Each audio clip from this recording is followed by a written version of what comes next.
Sira, Ecclesiasticus, chapter 11. Wisdom lifts up the head of he who is of low degree, and makes him to sit among great men. Do not commend a man for his good looks, neither despise a man for his outward appearance. The bee is little among those that fly, but her fruit is the first of that which is sweet. Do not boast of your garments and clothes, and do not exalt yourself in the day of esteem. For the works of Yahweh are wondrous, and his works among men are hidden. Many sovereigns have sat down on the ground, and one that was never considered has worn the crown. Many mighty men have been greatly shamed, and those esteemed delivered into other men's hands. Do not accuse before you have examined the truth. Understand first, and then reprove. Do not answer before you have heard the case, neither interrupt men in the middle of speaking. Do not strive in a matter that does not concern you, and do not sit in judgment with sinners. My son, do not engage in many matters, for if you strive greatly, you shall not be innocent, and if you pursue, you shall not obtain, neither shall you escape by fleeing. There is one who labors and struggles and hurries, and is so much more behind. Again, there is another that is slow and needs help, lacking skill and full of poverty. Yet the eye of Yahweh looks upon him for good, and raises him up from his humiliation, and lifts his head from misery, so that many see his peace over all this. Prosperity and adversity, life and death, poverty and wealth come from Yahweh. Wisdom, knowledge, and understanding of the law are of Yahweh. Love and the way of good works are from him. Sin and darkness had their beginning together with sinners, and evil shall grow old with those who boast in them. The gift of Yahweh remains with the righteous, and his favor brings peace forever. There is he who grows wealthy by his cunning and frugality, and this is the portion of his reward. For he says, I have found rest, and now shall eat continually of my goods. And yet he does not know what event shall come upon him, and that he must leave those to others and die. Be steadfast in your agreement, and be acquainted with it, and grow old in your work. Do not marvel at the works of sinners, but trust in Yahweh, and continue in your labor. For it is light in the eyes of Yahweh to suddenly make a poor man wealthy. The berakah of Yahweh is in the reward of the reverent, and suddenly he makes his berakah flourish. Do not say, what profit is there of my service, and what good shall I have afterward? Again, do not say, I have enough and possess much, and what evil shall come to me afterward? In the day of good, there is a forgetfulness of affliction, and in the day of affliction, there is no remembrance of good.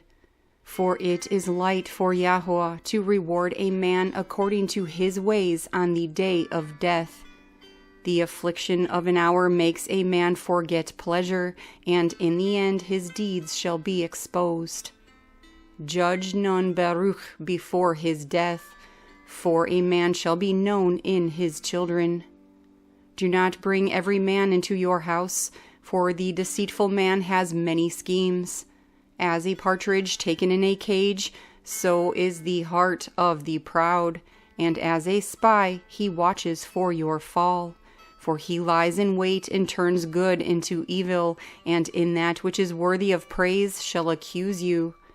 From a spark of fire a heap of coals is kindled, and a sinful man lays in wait for blood.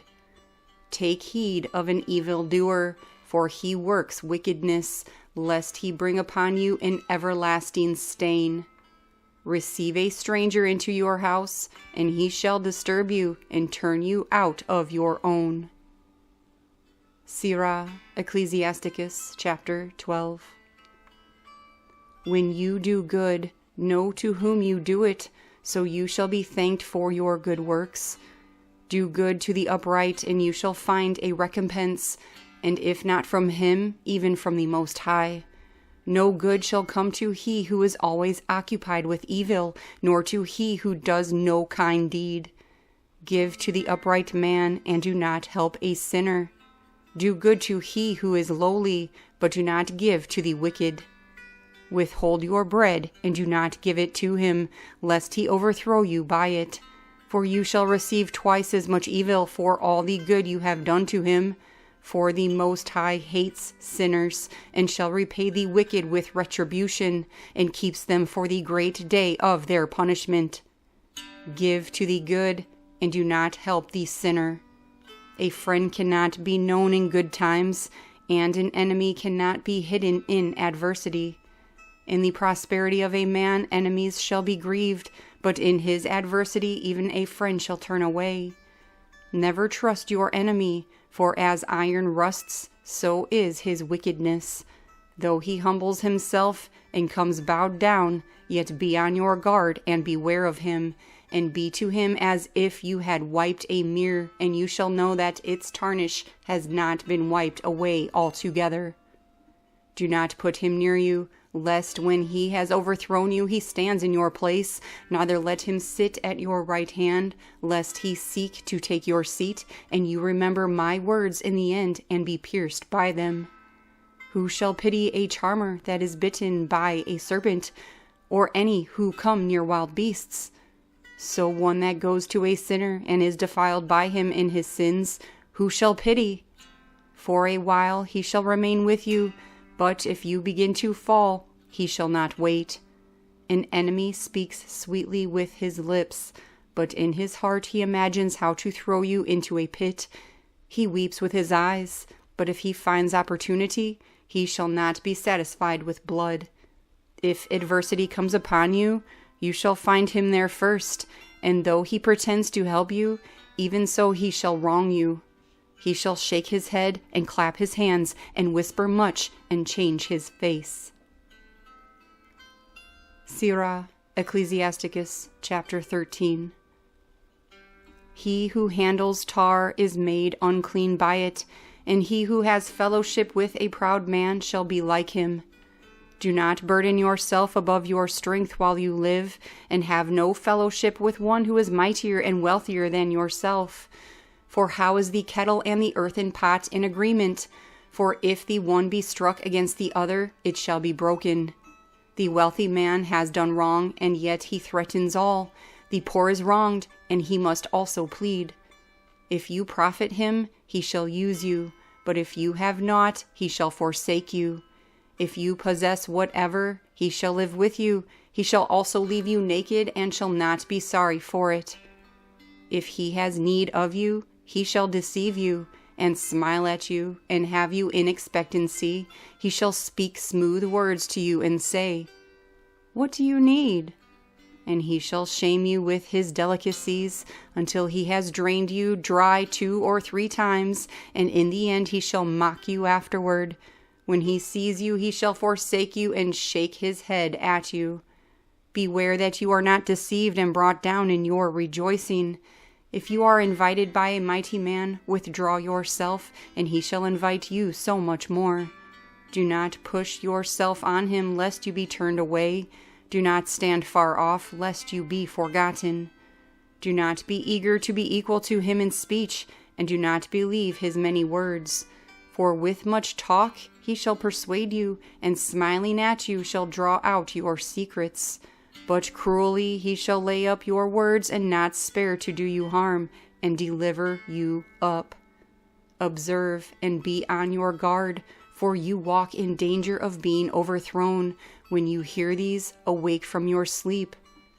Love Yahweh all your life, and call upon him for your deliverance.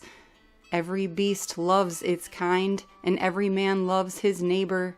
All flesh associates according to kind, and a man shall cling to those like himself. What fellowship has the wolf with the lamb? So the sinner with the righteous. What agreement is there between the hyena and a dog? And what peace between the wealthy and the poor?